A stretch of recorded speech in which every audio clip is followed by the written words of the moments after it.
This is a little accessory from Lenz O gauge, item number 49015, and you get a pair of their screw link couplings.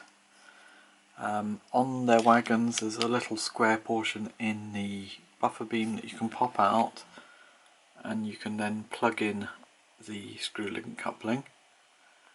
It's very realistic, and it actually operates as well, so you can shorten and lengthen the link using the screw thread on there.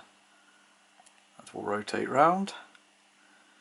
What is very nice about this is that all of the pins through it are crimped, so when they're assembled they're pushed through and then they're crimped so that things can't then slide back off them. It's a bit difficult to focus on that. Let's see. There, so you can see the ends have been flattened. So it makes it a nice tough screw link coupling, which means that it can hold quite a lot of weight.